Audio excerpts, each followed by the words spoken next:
बहुत सावधान, बहुत सावधान। आप बच्चे नहीं हो, आप लोगों को हित अहित का ज्ञान होना चाहिए। इंद्रियों की मांग को अपनी मांग मानना, मन की विलासता को अपनी मानना, यह आपको बांध देगा, प्रकृति में बांध देगा, माया में बांध देगा। भागना पड़ेगा, संसार स्वीकार करना पड़ेगा, गिरना पड़ेगा। इस बात को अंदर से समझिए। आपको बहुत मजबूत रहना है। अभी तो माया ने कोई प्रश्न ही नहीं किया आपके सामने। अभी तो सिर्फ पढ़ाई चल रही, तब आप भागते हो अंदर से, बाहर से चाहे हमारे नजदीक भले दिखाई दे रहे हो। और जिस दिन प्रश्न आया तो आप समझ कितने नंबर आएंगे आपकी परीक्षा के। पहले ही आप मांग कर रहे हो जगत की, तो जब प्रश्न आएगा कि एक तरफ जगत का आकर्षण, एक तरफ प्रभु का आकर्षण, तो आप उत्तर क्या दे पाओगे? क्योंकि पहले ही जगत का आकर्षण है, इसी को तो मिटाना है। नहीं समझ पा रहे आप, इसी को मिटाना है आपको। जथा लाभ संतोष सदा काहू सो कछु न चाहूंगो। जैसे मेरे प्रभु रखे वैसे रहूंगा, कभी कोई चाह नहीं करूंगा। सच्ची मानिए, यदि आप सतमार्ग में चल रहे हैं तो कोई चाह नहीं रहे। जैसे आपसे पूछा जाए क्या आप पसंद करते हैं, नहीं बोलिए आप क्या पसंद करते हैं, किशोरी जी का नाम दे दीजिए हमें, इसमें रति हो जाए। नहीं, वैसे क्या पसंद करते हैं? किशोरी जी का धाम, दिव्य वृंदावन मेरे नेत्रों में झलकने लगे, दे दीजिए आप। इनकी शिवा आपकी हृदय की मांग आपको फंसा देगी। इस शब्दों को पकड़ लीजिए। सत्संग के शब्दों को आप नहीं पकड़ते। आपका मन जब विपरीत चिंतन करता है तो आप कीर्तन कीजिए, वाणी जी का उच्च स्वर से गायन कीजिए। एक बार जीत गए तो 1000 बार इसको पटक दोगे मन को, एक बार हार गए तो 1000 बार पटकी लगाएगा आपको।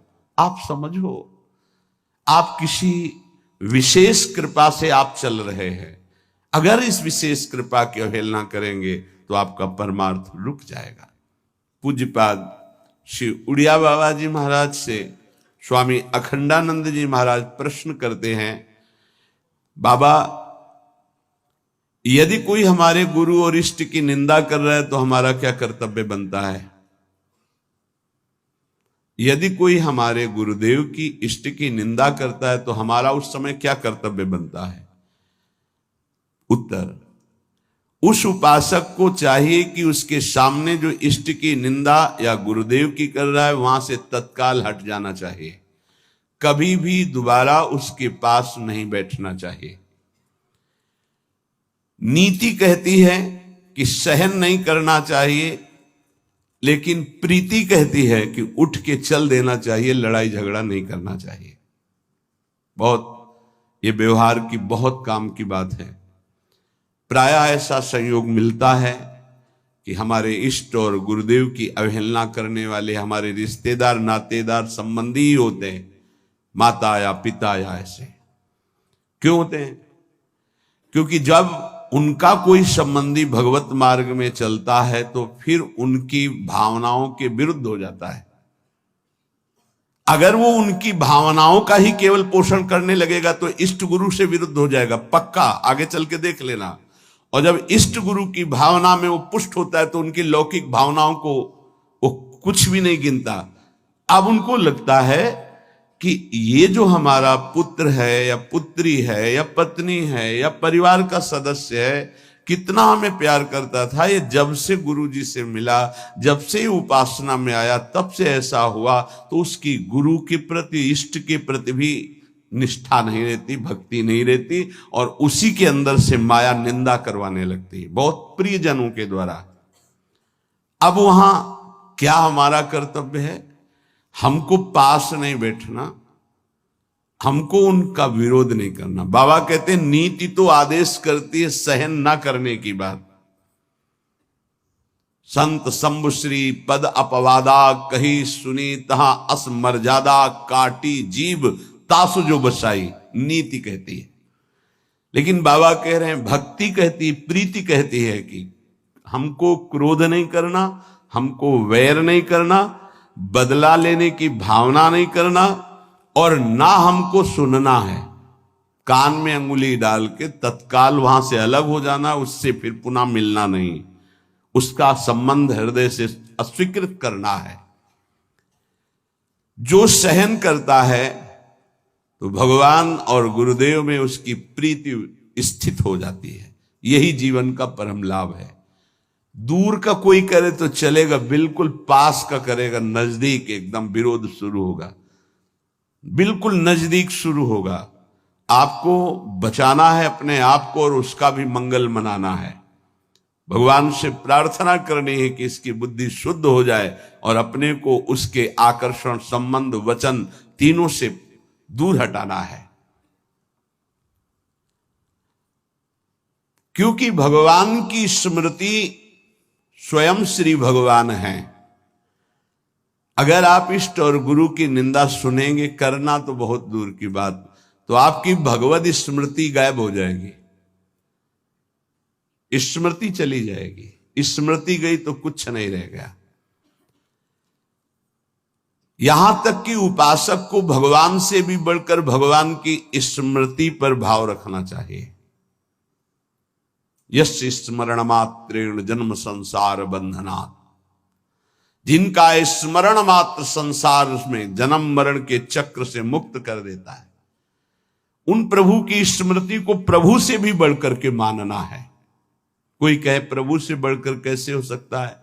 तो प्रभु तो हमारे हृदय में है, लेकिन उनकी स्मृति नहीं है, तो नाना प्रकार के विकारों में हम बंधे बह गए।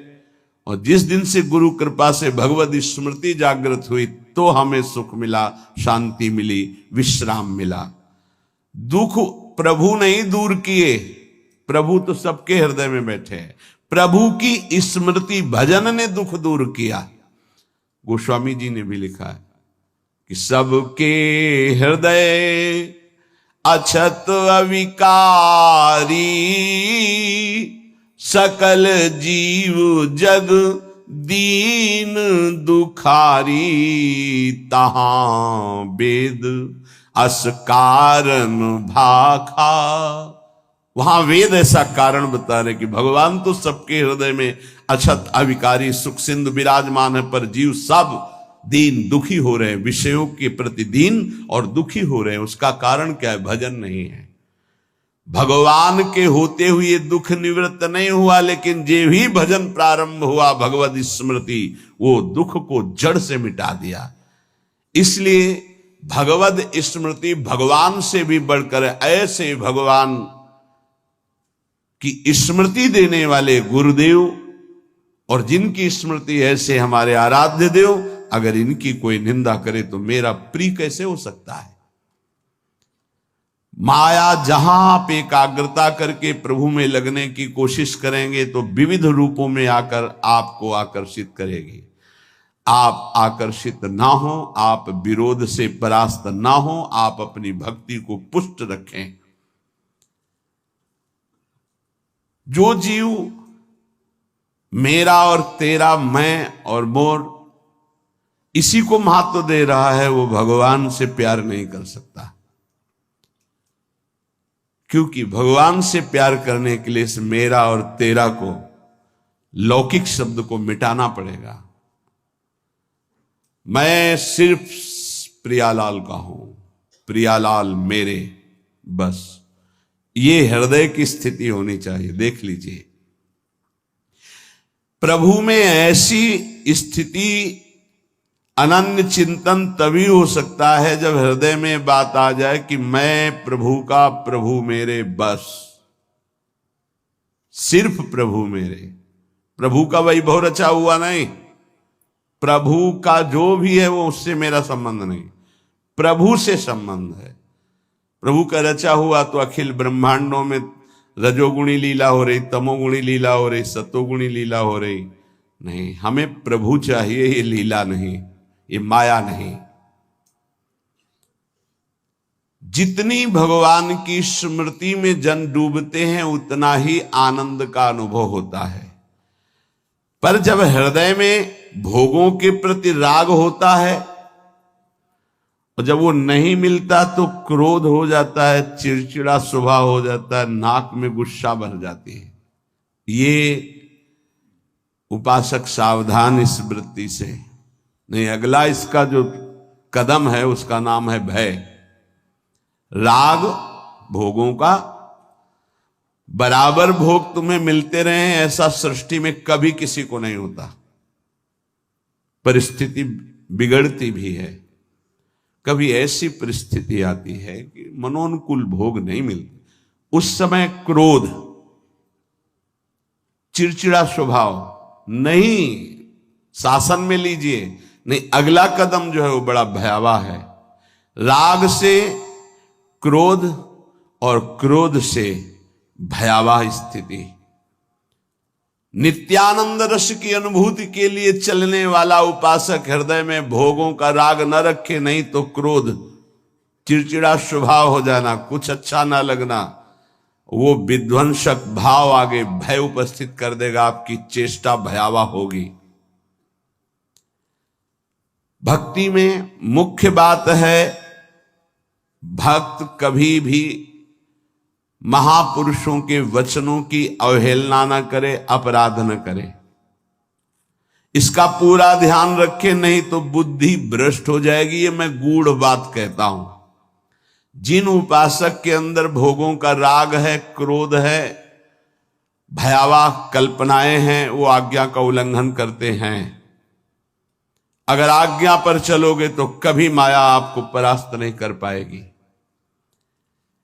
साधन भक्ति, जब सिद्धा भक्ति में फिर निश्चिंतता आती है, निर्भयता आती है, निशोक आता है। साधन भक्ति में साधक को बहुत सावधान रहना है। ये 6 बातें साधन भक्ति में होंगी तभी सिद्ध स्वरूप जागृत हो जाएगा। पूज्यपाद उड़िया बाबा जी, चिदानंद समुद्र भगवान की निश्चित प्राप्ति हो जाएगी, सिद्ध पुरुष हो जाएगा यदि ये 6 बातें रही। पहले, भारी से भारी आपके प्रति कोई अपराध कर दे तो उसे क्षमा करने की आपके अंदर वृत्ति होनी चाहिए। क्रोध करके उसको मानसिक संकल्प करके दंड देना, या शारीरिक दंड देना, या समुदाय से दंड दिलाना, किसी भी प्रकार का ऐसा भाव नहीं होना चाहिए। जैसे आप भजन करते हैं, आपके मन में संकल्प बना कि तुमने हमारा अपमान किया है, तुम्हें भगवान देख लेंगे, भोगोगे, तो यदि भजन बल है तो लागू हो जाएगा उस पर और वो कष्ट भोगेगा पक्का। लेकिन वो तो कष्ट भोगेगा शारीरिक, पर आप खाली हो गए और अब भजन की वो वृत्ति आएगी नहीं, क्योंकि आप सिद्धांत से गिर गए। या आप शारीरिक बलवान हैं, आपने उसको पीट दिया तो आपका भजन बल क्षीण हो जाएगा, आपका मार्ग अवरुद्ध हो जाएगा। या आपके बहुत अनुयायी हैं, उनसे पिटवा दिया। किसी भी तरह से दंड दिलवाना भक्ति को खो देना है, ये बात अच्छे से समझ लीजिए। तो पहला है क्षमा। किसी भी कारण से एक भारी से भारी अपराधी को भी क्रोध करके दंड देने की भावना ना होना। दूसरा है, कभी भी किसी भी वस्तु, व्यक्ति, स्थान पर महत्व रखकर अपने प्रभु को भूल जाना, ये बहुत सावधानी की जरूरत। तभी आप सिद्ध होंगे, परिपक्व अवस्था तभी आएगी। अव्यर्थ कालत्वम, समय व्यर्थ नष्ट कर देना। कब नष्ट होता है समय व्यर्थ? अनुकूल भोग मिल गया, उसमें राजी हो गए, भूल गए भगवान को। अनुकूल व्यक्ति मिल गया, उससे बात करना है, बहुत दिनों बाद मिले, बातचीत, हंसी मजाक, और कैसे हो, भूल गए भगवान को। वस्तु, व्यक्ति, स्थान, पदार्थ, पद, चाहा हुआ कुछ भी मिले, उसके मिलने में यदि आपका भजन छूट गया तो आपकी भक्ति बाधित हो जाएगी। ये सावधानी कहां है, किस साधक में? कोई बिरला यह ध्यान रखता है कि हमारे सामने अनुकूल वस्तु, व्यक्ति, पदार्थ, घटना, पद, ये अगर कोई भी आवे तो भी हमें अपने प्रभु का स्मरण नहीं छोड़ना, समय 1 मिनट व्यर्थ नहीं होने देना, सिद्ध बनने के लिए, भगवदाकार वृत्ति के लिए, भगवत साक्षात्कार के लिए। तीसरा, जिन भोगों को निषेध किया गया है तुम्हारे आसपास सब हो, सुविधा हो भोगने की, तो भी तुम्हारे हृदय में भोग लालसा ना हो। अगर हो भी जाए तो भोगना नहीं। आवश्यकता से अधिक धर्म अनुकूल भोग भी ना भोगे, फिर धर्म के प्रतिकूल तो बात जाने दो, जितनी आवश्यकता है। ये बहुत सूक्ष्म विषय है। जैसे भोजन में मीठा बहुत प्रिय होता है, किसी को नमकीन बहुत प्रिय होता है, जहां अनुकूल भोजन आया, अधिक मात्रा में लिया, उस दिन नोट करना, आप भजन नहीं होगा। वो भजन जो स्वाभाविक होता था रोटी दाल में, वो नहीं होगा, आप देखना। तो कितनी दुश्मन है वो वस्तु जो हमें प्रभु के स्मरण में शिथिलता दे दे। रुचि नहीं रह गई भजन की, फिर बातें होती बैठ करके प्रपंच की बातें, और या फिर बहुत खूब सो रहा है, सारी शक्ति पचने में लग जाती है। जब उदर में जरूरत है 500 ग्राम 400 ग्राम भोजन की, और आपने दबा करके उसमें 1.25 किलो भर दिया, अब इसके बाद पानी गया, अब वो सारी आपकी जीवनी शक्ति उसी में लग गई पचाने में, तो भजन के लिए आपके पास सामर्थ्य कहां रह गई। बार बार जमवाई लो, बार बार टहलो, बार बार लेटो, क्योंकि वो पच जाए ना। अब वो कि बर्बाद ना हो, तुम ही हो भारत में सार्थक करने वाले, और तो जीव है ही नहीं भाई। और भी तो पशु पक्षी, तुम अपनी केवल लो, तुम उतना ही सेवन कीजिए, वो कोई और पालेगा, पशु पक्षी पालेंगे, कुछ चीज बर्बाद नहीं। आप छोड़ दीजिए, उसमें चींटियां लग जाएंगी, वो चींटी पालेंगी, बहुत से कीट पतंगे वो पालेंगे। आप ऐसा ना सोचे कि बर्बाद हो। तो उपासक को पदार्थ, वस्तु, व्यक्ति, हमें किसी व्यक्ति से इतना प्रेम नहीं कर लेना कि वो उसके मिलने पर प्रभु का विस्मरण हो जाए। ये बहुत सूक्ष्म बातें महापुरुषों के द्वारा शोध कर कही गई है। चौथा, सम्मान सबको बहुत प्रिय है, बहुत प्रिय है। सम्मान किसको अच्छा नहीं लगता? पशु पक्षी को भी अच्छा लगता है सम्मान। पुचकार कर, दुलार करो, प्यार करो, सम्मान दो। जो भगवत मार्ग में सिद्धावस्था को प्राप्त होना चाहता है, सम्मान को जहर की तरह देखे और नीच पुरुषों द्वारा किए हुए अपमान को अमृत के समान पान करके निराभिमानी बन जाए। चौथी बात है, देखो परमार्थ को तो समझना ही पड़ेगा। ये बहुत जहरीली बात है। सिद्धावस्था ऐसे प्राप्त नहीं हुई। पहला, तुम्हारा कोई किसी भी तरह से अपराध करे, तुम्हें क्षमा करना है। ना मानसिक, न शारीरिक, न वाचिक, न व्यवहारिक, किसी भी तरह का उसको दंड देने का विधान यद्यपि सामर्थ्य है फिर भी नहीं। पहला। दूसरा, कभी भी किसी भी वस्तु, व्यक्ति, स्थान के आकर्षण में प्रभु को नहीं भूलना। ये तुम्हारे ऊपर शर्त है। तुम्हारे सामने कोई व्यक्ति आए, वस्तु आए, पदार्थ आवे, घटना आवे, प्रभु को नहीं भूलना। अंदर राधा राधा राधा। किशोरी जी से बढ़कर प्रिय कौन हो गया, जिससे अगर प्रभु को भूल जाते हैं तो वो बड़ा हो गया, प्रभु छोटे हो गए। वो पदार्थ बड़ा हो गया, वो संपत्ति बड़ी हो गई, वो व्यक्ति बड़ा हो गया, वो घटना बड़ी हो गई जिसने प्रभु को भुलवा दिया। नहीं। तीसरा, विविध प्रकार की भोग सामग्री आसपास फ्री भोगने के लिए हो, फिर भी नहीं भोगना, क्योंकि हमें भगवत साक्षात्कार करना है। अनुकूल धर्मयुक्त भोग भी उतना भोगना है जिससे हमारा भजन चले, जैसे खान पान, विश्राम उचित। सम्मान सबको प्रिय होता है, अपमान सबको दुखद होता है। भक्त को अपमान अमृत के समान लगता है, सम्मान विष के समान लगता है, उल्टा। वो निराभिमानी होता है। पांचवा, इष्ट देव के चिंतन में व्यभिचार नहीं होना चाहिए।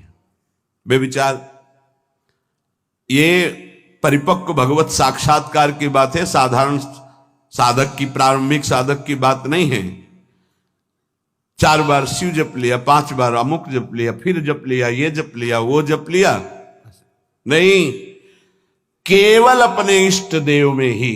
अगर शिव हैं तो शिव संबंधी, राम तो राम संबंधी। अब ये सिद्धावस्था की तरफ जा रहा है साधक। यहां खिचड़ी नहीं होगी, यहां सीधे एक वृत्ति केवल अपने इष्ट देव की, उन्हीं का स्वरूप, उन्हीं का सेवा, उन्हीं का नाम जप, उन्हीं के गुण कीर्तन, उन्हीं के प्रेमियों से मिलना, इष्ट मिले और मन मिले, तभी परिपक्व सिद्धावस्था को प्राप्त होंगे। छठवां, सदगुरु की शरण में रहकर उनके बताए हुए मार्ग से चलना, सिद्धावस्था। ये बहुत कठिन है, बहुत कठिन है। सदगुरु की आज्ञा में जो जीवन दे दे, बहुत कठिन है। कल एक उपासक कह रहे थे कि हम बहुत प्रयास करते हैं, वर्षों हो गए करते हैं, लेकिन अभी यही निश्चय नहीं कर पाए कि मुझे जाना कहाँ है, जपूं क्या, निरंतर क्या करूं। गुरुदेव का वर्ण किया? बोले नहीं, तो पूरा जीवन व्यतीत हो जाएगा, निर्णय थोड़ी कर पाओगे। ये निर्णय तो गुरुदेव के द्वारा होता है। जो गुरुदेव ने नाम दिया, जो साधन बताया, आजीवन उसी में। गुरु प्रदत्त इष्ट के विग्रह में, छवि में, नाम सेवा में सर्वस्व विराजमान है, भाव समझ लीजिए। गुरु प्रदत्त नाम मंत्र में, गुरु प्रदत्त साधना, वो सिद्ध होने के लिए बहुत आवश्यक है, और उसी में स्थिति होने से सिद्धावस्था प्राप्त होती है। बहुत ये सूक्ष्म विषय सब नहीं समझ पाएंगे। भगवान विविध रूपों में विविध भाव वाले भक्तों को सुख दिया है। जब कृपा होती तो विविध रूप सब आते हैं। जो अनन्य रस का उपासक है अपने इष्ट देव का, उसे किसी में प्रियता नहीं होती। तो इसका मतलब अभी ज्ञान नहीं हुआ? नहीं नहीं, ये ज्ञान के ऊपर की बात है, ज्ञान के ऊपर की बात है। ये ज्ञान तो बहुत पहले गोस्वामी जी को हो गया था, सिय राम में सब जग जानी। फिर कह रहे बने तो रघुबर ते बने, बिगड़े तो भरपूर, तुलसी और अंते बने, ता बनी बेपेद। सदगुरु की शरण में साधना करने वाले उपासक की एक पहचान होती है। गुरु प्रदत्त इष्ट नाम उपासना के सिवा और कुछ अच्छे नहीं लगेगा। कोई सिद्धांत वर्णन उसके पकड़ में नहीं आएगा, उसको सब माया नजर आएगी। कोई भी भगवान रूप रख करके आवे, उसको प्रियता नहीं होगी। उसको प्रियता उसी में होगी जो गुरुदेव भगवान ने इष्ट दिए हैं। ये खास बात उस गुरु प्रदत्त साधन करने वाले महामहिम साधक में होती, ये सब में नहीं होती। बड़े से बड़े भगवत स्वरूप की रुचि नहीं रहेगी, उसकी रुचि नहीं रहेगी। अपने इष्ट का नाम, इस पे उसके प्राण न्यौछावर होते हैं। यही परिपक्व अवस्था में जाएगा उपासक। प्रभु के विविध रूप हैं, विविध छवियां हैं, विविध उनकी शोभा है, विविध नाम है। ये तब होता प्रारंभ में, विविधता में। लेकिन जब परिपक्व अवस्था की तरफ, तो गुरु प्रदत्त साधन और साध्य पर दृढ़ निश्चय, अपना कोई भाव। आजकल गुरु बनाने के लिए जब आते हैं तो पूरा रजिस्टर भरा होता है, कोरा कागज बनकर गुरु जी के पास जाया जाता है। अब लिखो इस पे, जो लिख दोगे आजीवन इसी पे लिखा रहेगा। लेकिन यहां इतना लिखने का अवसर ही नहीं, शिष्य बन रहे और पूरा रजिस्टर भरा हुआ है। हम तो ये करते हैं, हम तो ये करते हैं, हम वही ऐसे, हमारा ये सिद्धांत, हमारे ना कोई आग्रह ना कोई भाव, ये रखा है हृदय हमारा, जो आप चाहो इस पे डाल दो, वही जीवन भर ऐसे शिष्य बना जाता है। सब अपनी भावनाएं हटाकर गुरुदेव के चरणों में। अब आप जो, ये नया जन्म हमारा है गुरु दीक्षा का, आप जो आज्ञा करेंगे वैसे ही हम चलेंगे। एक अबोध बच्चे की तरह गुरुदेव के चरणों में समर्पण, अबोध बच्चे की, मुझे कुछ पता नहीं, जैसा आप कहें वैसा मैं चलूं।